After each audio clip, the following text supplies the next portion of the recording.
Record is on. All right, we are live on Facebook and we are recording. I'm John Mercer, president of the Las Vegas Triathlon Club. I've got Bob Gamble, ambassador for the Tri Club, and we've got a member spotlight tonight with a fellow Weston New Yorker, which I can't believe. We have someone from Lancaster, New York. We have Jill Ashworth on. So this is going to be a lot of fun to talk with Jill. I love the story that I've already seen from Jill, and I'll tell you that you know, I know you're new to the club, but you've just been such a great positive energy for the club, getting people organized for swimming or biking, and that is just so great to see. And so it's really neat to have you on here for everyone to get to know you a little bit better. So I'm going to turn. Don't take all of my introduction there, John. All right. I was just going to say, save some for me. Let me turn the mic and camera over to Bob to do the official introduction of this. So thanks, Jill. All right. Thank you, John.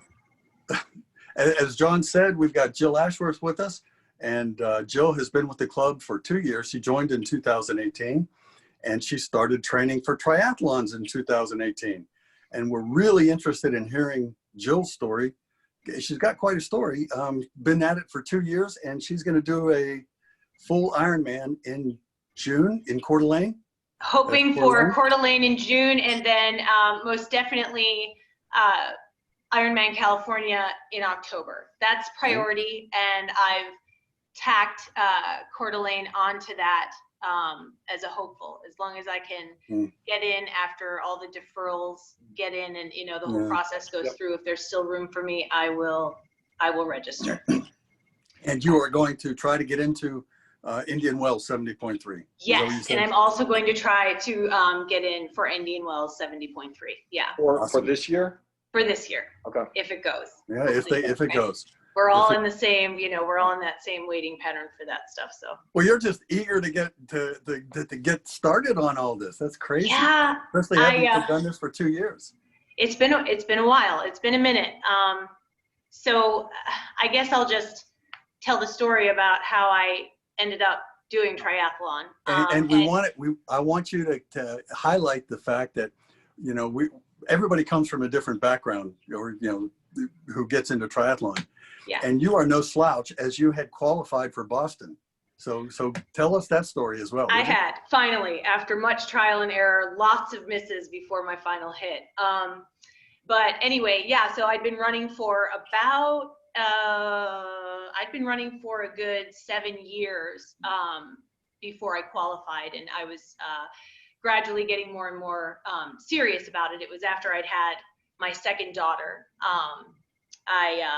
I had gained about 1,000 pounds with her, and she weighed 6 pounds. So I had some work to do afterwards. And it was fun, though. I enjoyed every minute of gaining that weight. But I did. I had some work to do. And so I started just getting kind of serious about my fitness. And then that led into some serious running, which led me to eventually have the goal of qualifying for Boston, which seemed quite out of reach at first. And my friends who might be listening in on this, who are my friends I've had for the past decade, will know they were part of the whole progress the whole journey that took place there. So anyway, I ended up qualifying in 2017, and it was a moment I'll never forget. When I knew I was rounding the corner, the final turn, and I knew that it was happening, and it was just a really indelible moment. So that happened. Life went on, and then the following January, when I was getting ready to start training for Boston 2018, I sustained a back injury. I herniated my L5-S1, and it was a herniation that I really was something to write home about. It, as my neurologist put it, it smashed my sciatic nerve, and it was a constant smash for 3 months. I thought I had a hamstring injury for a while because I didn't actually have back pain. It was all nerve pain. All down the whole leg. Yeah. So what I didn't realize in those 3 months was that pain will transcend numbness and weakness. And so I was I was steadily losing strength. My muscles were no longer being innervated, my calf muscles, by the nerve. So I was atrophying there. I had tons of numbness that I didn't even realize. Long and short, surgery was the only way to repair it. So I had surgery the week of the Boston Marathon that I was supposed to run in 2018. So there's a little bit of irony there. Had the surgery, was out of pain, however, was left with a whole lot of weakness. I had no push off in my left foot. So I could barely walk, let alone run. My very first walk after surgery was at a 27-minute pace. I'll never forget that for some reason. I'd gone from Boston qualifier to not even really being able to walk very well. So it was a long road. And to be honest, it was a good solid 6 months to a year before I really started to get some strength back to the point where I could run at all. Needless to say, my running is completely different today than it was back then. But you mean as far as your stride and your style? Everything. My stride is different. My pace is much different. I'm a good 2 to 3 minutes slower per mile in most cases, unless I'm very deliberately trying to do some kind of speed work. And so, yeah, it's far different. And for a while, that was a thorn in my side, I guess you could say. That was tough for me. I had expectations when it came to running. But then I got talked into triathlon when I was about 8 weeks out from surgery. So it was June of 2018. And my dear friend Kate Olson, who you guys that's right. know. Oh, yeah. She is also my neighbor. And so she one night decided to talk me into getting into triathlon. And she gave me all kinds of stuff. So I had no choice at this point. I went and found myself a bike. That was the one thing I bought. I'm pretty sure I borrowed and begged for everything else. Yeah. And the rest is history. I was terrified of that bike. And my dear friends who I ride with all the time now would be able to tell you lots of incriminating stories. And was it a tri bike or a road bike? A road bike. So I now have 2 bikes. I mean, I feel like I'm part of the cool kids club now that I have 2 bikes in my garage. That's so awesome. It's exciting, right? So my road bike is a very used road bike that I bought. It was just kind of singing to me from this clearance shelf at one of the local bike shops. And I love that bike. In fact, John, when we saw you, that was the bike I had. I had the road bike. Yeah. And then it served me well on that climb up to Lee Canyon. And my tri-bike actually is Nancy Jones's tri-bike that she rode at Kona.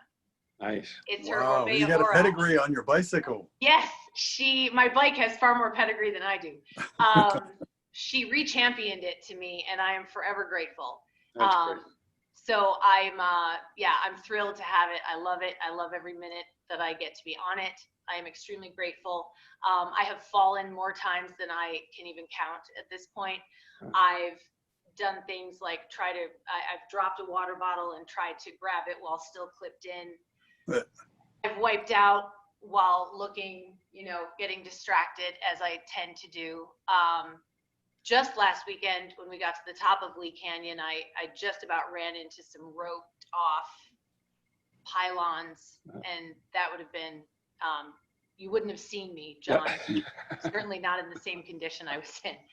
So they may have had to carry me down.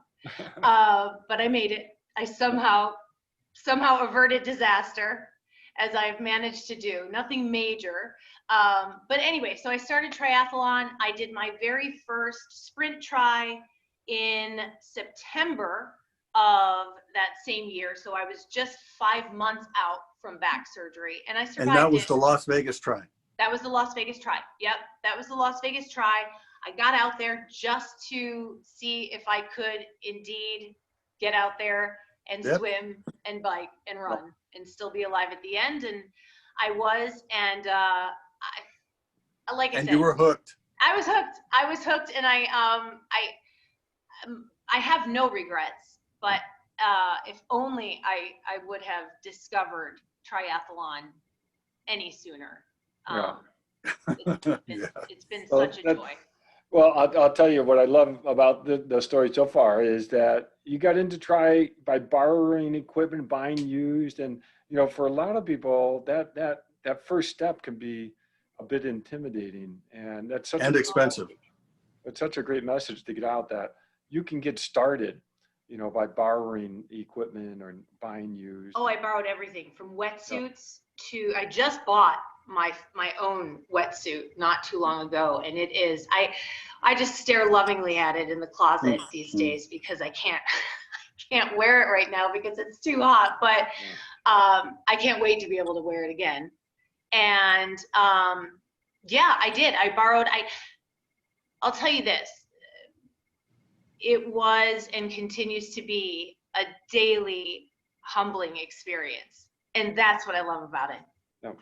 You get out there, you get in that open water, and Yeah. I can remember how I used to panic. I used to have the internal panic as I was going out to that first buoy. There was something about it. I felt like I was in one of those weird horror movies where I was just going to get swallowed up before I made it to the buoy.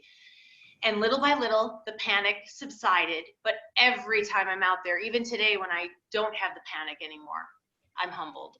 The swim clinic, that was amazing. I hope we get to do a whole lot more of those. I was telling Bob earlier today that that swim clinic really sealed the deal for me, loving the chaos of that group swim out there and the way that it's not very structured, because a lot of things about my life are pretty structured these days because they have to be. I'm a mom, I'm a teacher.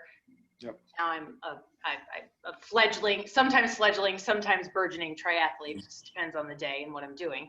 A lot of things, right? A lot of moving parts. So I have to structure things and plan things. But being out there in that water and getting kicked around a little bit and slapping somebody's cap and still being able to find my way and do my spotting. And knowing that that's all part of it. You're hitting their feet, they're hitting your feet, and it's okay because that's it. That's what you're doing. And Coach Mel, she was no BS, no excuses. So I loved that as well. And yeah, I can't wait for us to be able to do something like that again. That's great. And getting that open water experience is so important, especially, when we have adults getting into triathlon. And so what was your swim background before your first triathlon? I was on the swim team in high school. Nice. But I was only on the swim team in high school. Let me just backtrack real quick and tell you that in grade school, I was actually the first girl in the history of my little tiny Catholic grade school to not make the volleyball team because they said I danced around on the court too much. I was a dancer. I danced for 19 years, but back then, I'm dating myself here, but back then, dance was far more of an art than it was any kind of an athletic pursuit, right? So I was one of those artsy girls. I didn't make the volleyball team. They used to beg people to be on it. There weren't enough people. So I was the president of the Girls Athletic Association. They let me do that because I was good at apparently bossing people around, but no sports. Can't actually play any of them. So then I joined the swim team in high school because my best friends were Empire State swimmers. They were these amazing swimmers, and it was social for me. I loved kick sets because I could have my head above the water, and I'm, talking to everybody. I find that hard to believe. Always in the gutter lane. They called me Swimming Ace. It was a joke. They had it put on my hoodie and everything, but I had a blast. So that's my swimming background, guys. So Nancy, who is also my coach for this Ironman endeavor of mine, she has her work cut out for her. Most definitely. So you get to your first race. I love that. I love the swim background because you've had some experience, but yeah. And for those who don't know, Empire State, that's New York, and that was big time swimming. So that's pretty neat that you had some experience swimming with some folks like that. In my midst, What was it like when you were towing that start line at your first race, knowing that you didn't have the lanes, you didn't have the pool? I know. And at that time, I had maybe done 2 open water swims. Okay. And shout out to my good friend Rick Stenjum Yeah. for being the one who got me out there the first time. So so it was actually my first open water swim was when Rick brought me out, and then also I swam with Christina Gruber. She brought me out. She and I have known each other for a decade now. We have 2 kids who are the same age, and so if it wasn't for them, I probably never would have been out there at all until the race. But it definitely wasn't enough, because the day of the race, I can remember wanting to run back up the ramp and just not even get in the water.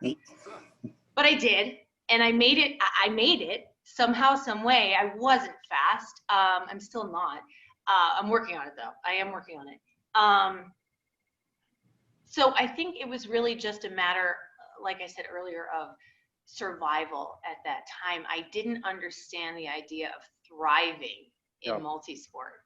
And I'm just now starting to be able to change my mentality about that a little bit, little by little. And then I get humbled. Like I said, I either, almost crash into something, or I hit a wall one day not too long ago. Happens. But you're out there and you're doing it, and you're participating and you're doing it and you're getting faster, and that's what's so cool. So when you get out of the swim, then, because I love hearing the first race stories, because a lot of times it's nothing like what people thought ahead of time, and now you're out of the water, you survived that part. I did, and I didn't wear a wetsuit, I remember, and if I had that to do over again, I absolutely would have had that wetsuit on. There was something about that wetsuit that scared the crap out of me. Well, you can get a little claustrophobic when it was so constricting, and I thought, I don't know if I can. I don't know. So I didn't do it. Well, that was smart to go, au naturel there. Yeah, perhaps for that first one, sure, because there was no, again, no expectations other than to make it out of the water. How did you figure out your pacing for the first triathlon? That's what most first-time triathletes, myself included, have the hardest time with. Adrenaline takes over, you get out 150 yards, you can't breathe. Yeah, that's exactly what happened in the swim. So I'm your textbook case for that. Yeah. Started going out thinking race environment, because again, I have the running background. So I think that easily transfers mentally, regardless of the sport you're doing, right? So the competitive spirit was in me, but I didn't have the conditioning at that point to do it that way. You and 99% of everybody else who does their first right, run. Exactly. So we're all learning, right? And we still, I'm sure I'm as prone to make the same mistake now as I was then. That's one thing that I'm picking up what you're talking about, that you're so smart about, is you say, you hit these challenges and it's humbling, which means you got a lesson handed to you, but you take advantage of your lessons. Yes. Right? Yeah. I love my lessons. That's awesome. I really do love my lessons. And they're everywhere all the time. Oh, yeah. So, and that's the thing about triathlon, is that it's, Bob, did you go away? I should be back. Triathlon has, without question, helped me to do life better. There's no doubt about it. How so? How is it translated over? I'm able to, and I didn't even realize this about it when I started, in particular on that bike, I am able to channel, and some of the people listening and watching will relate to this, and some won't, because we all have different personalities, but I'm able to take this type AAA personality of mine, right? This firstborn, only girl, always something to prove, to keep my head above water, right? The one who has to be responsible, blah, blah, blah, blah, blah. I'm able to take all of that and channel it through those rides on that bike. And I never even realized it until I was months into this, because I started to take notice of the way I was handling my day-to-day off the bike, out of the water, not while running, while teaching, while mothering, while sistering and daughtering, and just, you know, just being a human. And there's something about me that's so aggressive when I'm out there trying to get where I want to go, performance-wise. But then on the flip side, there's something maybe even a tiny bit gentler about me in life, because I have that to, like I said, channel so many things. Now, some of my friends watching this will say, oh, no, you're not very gentle. And that's probably true, depending on the situation. But I think I know what you're saying as far as the competition and the training discipline sets a foundation for what you do in the rest of your life. Yeah, I'm more patient because I've had to be so patient. You have to be. It's got to give it time. And with my injuries, with the injury I sustained, and then all the rehabbing I had to do, you know, none of this came naturally to me. Mm-hmm. It was all the result of a lot of work and a lot of patience that I do not naturally have. And that makes it more rewarding. Yeah, every single time. Even the lessons, even the humbling parts. That's why I love them so much, because every time I'm able to get up from one of those experiences is another chance, right? Another chance to be better at our sport, and another chance to be better at life. And I think when we have kids like I do, you need to be the example. And that's another huge motivation for me to keep doing this, to show my girls that you can do hard things. Well, I love this, because what you're emulating is the triathlon lifestyle, and it is a lifestyle, and it does translate into other areas.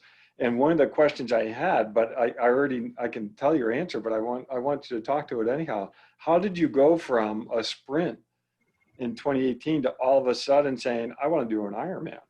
I mean, that's an ambitious goal. It is. To begin with, but a little insane for a period of time. How'd you make that transition? Where did that idea get started? I will not give COVID credence for absolutely anything that's going on in life today or in the world today, but I will say this.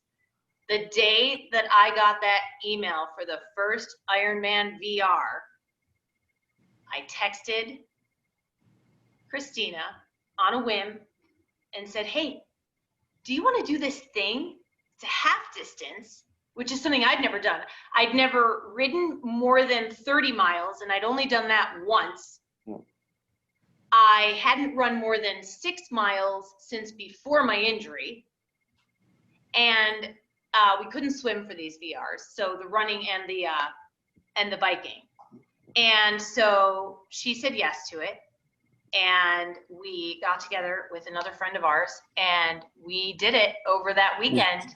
And I ended up it was myself and a couple of other members of our friend group who have done we ended up doing all 21 of the videos. Wow. Every distance, all 21 of them. Somehow, some way, even through life and all of its challenges and its logistics and everything else, we found a way. We didn't always do them together, but we found a way to get them done. And I have to say, I am trained far better now. Can you tell me how? Tell me how you worked. How did you work the VRs into your training routine? Because there's a very specific training routine for preparing for an Ironman, and the VRs. You know, how does that, translate, and how did you work the VRs into training? There is, and I just made sure, more than anything, especially on the weeks when it was the half distance, the 70.3, I just did my best to strike the balance. At the time, I wasn't doing any official training. Now I'm officially training with Nancy, and I will be for the next 10 months. for my first full, which is great. We need every bit of that time. But I just tried to strike the balance as best I could. Again, I took the experience that I already had from my marathon training, and I was able to, it's not the same because you have two other disciplines going on, but I was able to take what I knew of my body physically and mentally, and really just come up with my own plan each week based on what the distances were for the VRs. You kind of worked your training around the VRs. I did. So the VRs were the priority. They were the priority, and then I did everything else according to that. Okay. Yeah. Did you hit the VRs hard, or did you work them into training? Like if you had a zone 2 or easier aerobic workout, you took it easy on the VR. Or did you go all out on your VRs? I wouldn't say that I ever went all out on my VRs, only because I tried to be as smart as possible about avoiding injury, because that wasn't the time. Because I knew as I got further into these VRs, I started to understand that my goals were starting to shift. Because if you would have told me a year ago that I would ever do a full Ironman, I would have told you were nuts. But my goals have started to shift, and as they started to shift, I realized, okay, Jill, you've got to start. And that was because of the VRs. They were shifting because you saw what you could do. Because of the VRs, because of the friendships that have been forged through all of this, and understanding other people's experiences in becoming Ironmen, and just knowing that, much like the decision to qualify to BQ, same thing. It's in my, I don't know, it's in my DNA, I guess. Who knew, right? Who knew? My swim coaches, if they could hear me now, they would say, hey, we want you back. They wouldn't believe it unless they actually saw it with their own eyes. I'm sure of it. Yeah. Well, so I don't know. I'm kind of all about beating the odds, I guess. So why not? I mean, right? I am so impressed that when you did all the VRs, because there's a lot of things that happened between the first one and the 21st one. So a lot of technology. Amazing. But how exciting it is to hear you talk about how that has sort of developed your endurance goals. And I think you're really going to enjoy preparing for an Ironman. And when you can enjoy preparing for an Ironman, you're going to be successful. That and instead of it being a job, And you have to acknowledge you might be just a tiny bit sick and twisted, which I'm perfectly okay with at this point in my life. I love the endurance. I love the hate of it. Does that make sense? Yep. It does. I mean, I know you guys are you're supreme athletes. And so you know the good, the bad, and the ugly of it even better than I do at this point. And I'll be honest with you, I can't wait. I love the journey. I loved the journey as a marathoner, and I love this journey as a triathlete. I love every bit of what it's going to take to get there. Well, and that's cool too, talking about the journey instead of I'm going to do an Ironman. It's like you realize that the fun is in the the beauty of it is getting there. I will be a different human when I cross that finish line. I'll be hopefully an even better one. That's the goal. Right? That is so. And that's a goal. And what I also love about what you spoke about is the friendships that you forged along the way, because you're sharing that goal. And I agree with you. I mean, we are trying to take back 2020 right now. Yeah. Everything's been canceled, but we can set our own goals and set our own sights and take control over that. Absolutely. We had and we continue to have a choice every single day through this whole pandemic. Choice has not been taken away from us. No, you're right. Right? You're absolutely right. We choose how we're reacting to it. You're right. That's absolutely right. And you know what? If at first you don't succeed, it's cliche as it is, just get back up and keep on keeping on, because unless if you can withstand any bit of intensity, then you can do this. You can do this. So That's a great message. And Yeah, it is.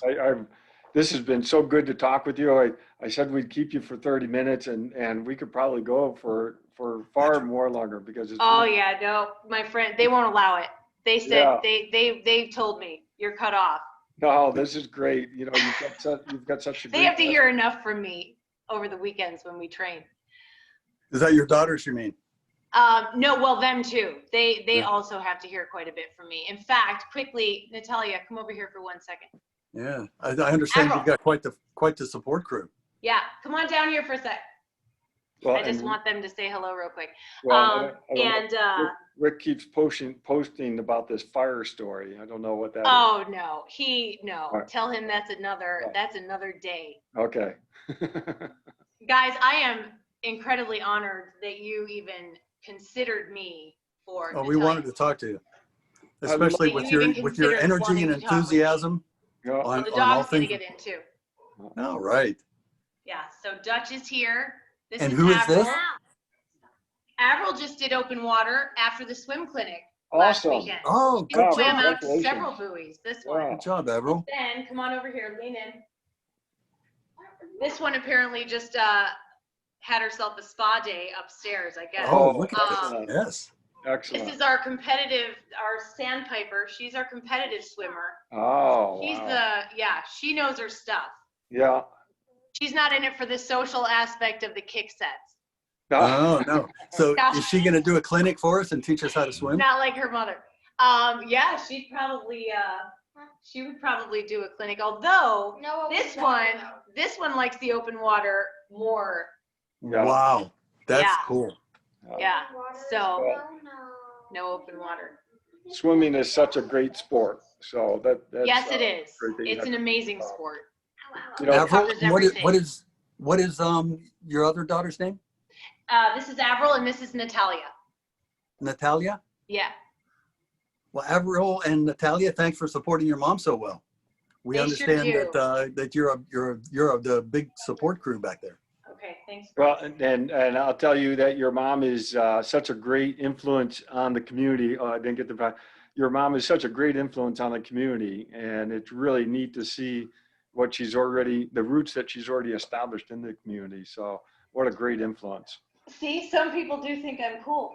I'm constantly having to defend my coolness around Well, here. you're a Right. mom. That's right. Trust me when I tell you, if you want to be humbled, have some kids Yeah. and they No, I will haven't. let you know No, for sure. on a very regular basis how Well- uncool you are. And then you torture them with 90s music or whatever you have. Mm. Well, you know, triathlon's an individual sport, but you can't do it by yourself. Nope, you absolutely cannot. And you can't do it without support. Again, it's something that has to be able to be embedded in your life It's a in lifestyle. order for it to truly come to life. Yeah, and It has to be in your life in order to come to life. I really and believe to that. enhance your life as opposed to being a distractor. So Yeah. you've got such a great attitude, very infectious. I've thanks, really guys. enjoyed talking with you and hearing more about you. And this is great. And you've got a great community of friends that are posting on here. I can't see any of it. It's probably for the best. Yeah, no, you've really established some great roots here and some great. You'll fill me in later. It's so neat to talk with you. So thanks for doing this. Thank thanks you so much. both so very much for all your time. And it's my honor. And thank you for letting me be a part of this this amazing group. Awesome. Well, we We're will. glad to have you. I look forward to seeing you out on the next ride, on the next swim, or the Me next too. run. So, all right. Thanks so much. Thanks, everybody. Thanks, guys. Good night. All right. Stop.